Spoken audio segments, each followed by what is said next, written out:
welcome to Survival Shelter number 1. Alright guys, welcome back. Glad to have you guys back.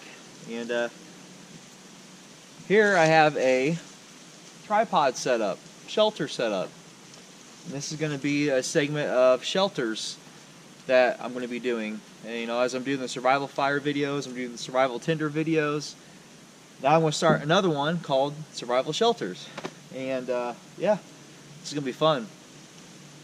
So anyways, we have a tripod setup shelter here. And I use this, or we are using it for Sukkot. And it's a feast mentioned in Leviticus 23 in the Bible. And I won't go too much in detail, but basically it's a feast where we camp out for 8 days. So yeah, it's a pretty cool feast. If you guys like some more history on that, or info, or video, I'll go into a little more detail about it. But yeah, this is the shelter setup that I have for the feast. And I'm going to show you guys how to create this setup. And yeah, we'll go from there. Alright comrades, this is the tripod setup that I did.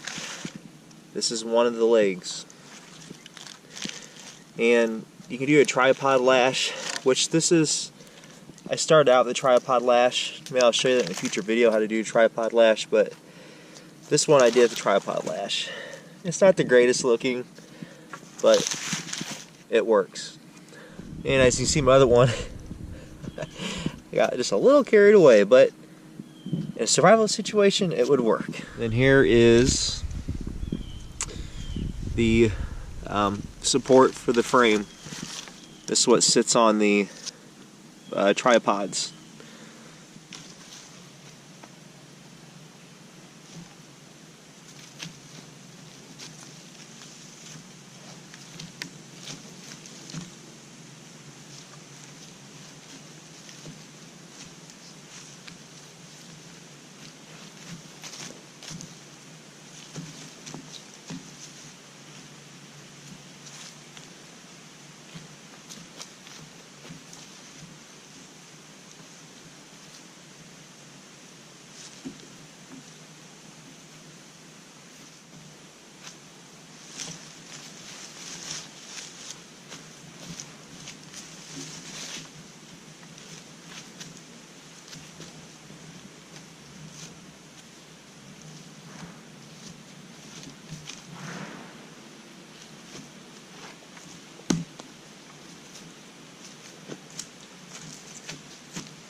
This left post here,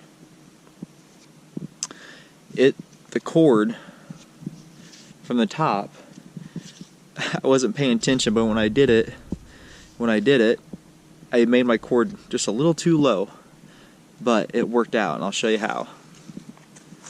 So if you go to this side here, the cord from the top is like a half a foot, 6 inches, but it worked out because this here is lower than up there.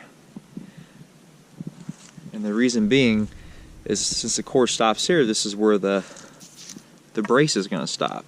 And so it worked out perfect. So that mistake turned out to actually work for me.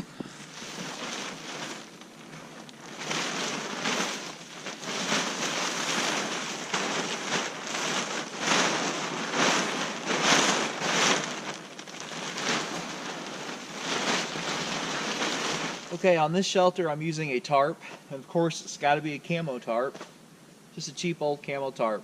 It works great. It's waterproof, you won't get wet under this, and yeah, so this is always something good to keep with you in a survival situation. I've got about eight different tarps here at my house, and you can use them for all kinds of things. To me, yeah, these are a little bit heavier than some of those really thin nylon ones you can buy, like AquaQuest, and I think Snug Pack makes one. Actually, I do have a Snug Pack tarp. But just a little bit more weight. I mean, these things work great. I mean, they're not going to last you 10 years or 20 years. They rip easy, but for a survival situation, they work great. And for what we're going to do, it's going to work great too.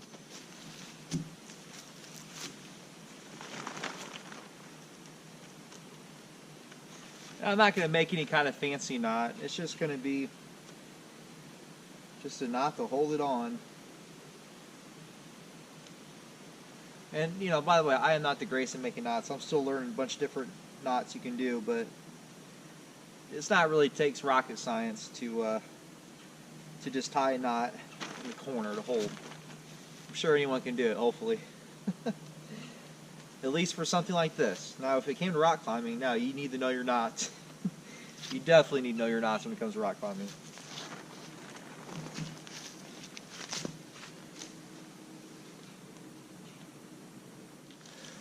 So the Marlin spike hitch, you're going to grab this. You're going to make a loop like this. I'm sorry, like that. You see it there. Then you're going to take it again. And you're going to fold it over this part. And then just create that pocket right there. And that way I can put my stake right through it. And then whenever I'm done, I want to take this out. But bam. I don't got to undo any kind of knot or nothing. It's a quick release.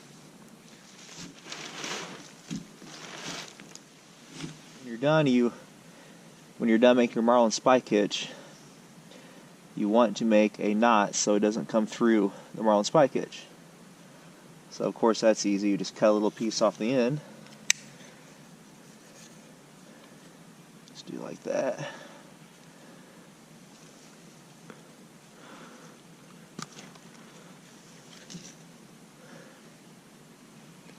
You guys can see that there, and just make a knot so it doesn't come through.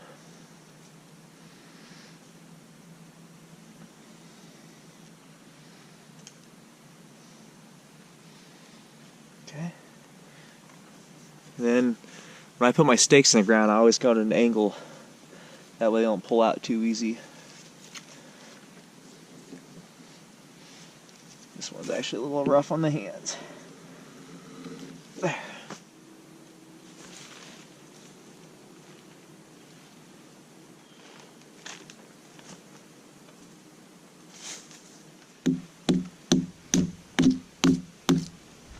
Does not look pretty, but it works. And where I'm at in my walk in bushcraft, I have yet to perfect the prettiness of everything. So, like I said, I am still learning, and I have a lot to learn, guys. It keeps me humble. So, let's go on inside.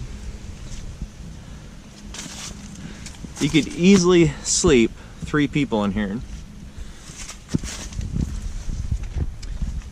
Pretty cool underneath it.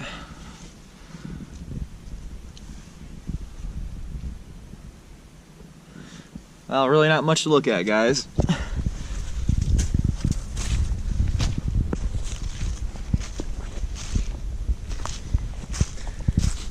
Then here's the back side.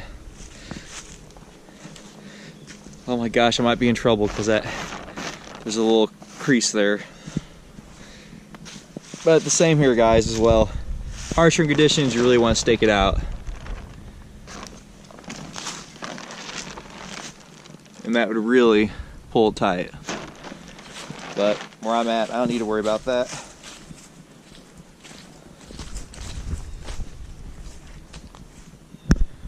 There's a side view of it. A lot of room in there. And I kind of did the front here halfway up, so you can still see out, because over here is the fire that I have yet to get going. That'll be a future video. It's like a giant, somewhat Siberian log fire. But I think I'm just going to put some gas on this bad boy and light it. Okay, guys. So this completes survival shelter number 1. and I hope you enjoyed it. And yeah, it was fun making this. It was I've never made one like this before. I've seen other videos on this type of shelter setup, and it's pretty simple. It's not too hard, you know. One thing I did forget to mention is that your tripod on both sides, you want to have the 3 legs on both of your tripods. You want all the legs the same. I forgot to mention that. And you want to make sure when you tie your tripod lash or whatever kind of knot you're going to use, you want to make sure they're the same level on both tripods. Otherwise, you're going to have a crooked support beam. And that's where I had messed up. But my mistake actually worked out perfect for me, and that is the only reason why is because I'm on unlevel ground. So, but I caught it, and that's how I learned. So, I was glad to share this experience with you guys, and I will see you guys in the next video. It'll be survival shelter number 2. It'll be survival tinder and fire number 8, whatever. I don't know which one we're on. And this winter, gonna be doing an overnight, and hopefully get a lot of snow this winter like last year. And I've got a polk sled. I'll be pulling my polk sled with some military gear. Gonna be breaking out the Russian camo. Yeah, I got a lot of videos, so, and I can't wait. And I can't wait to bring you guys along with me. So, guys, God bless you, and I hope you enjoy the video. Until next time, see you guys later.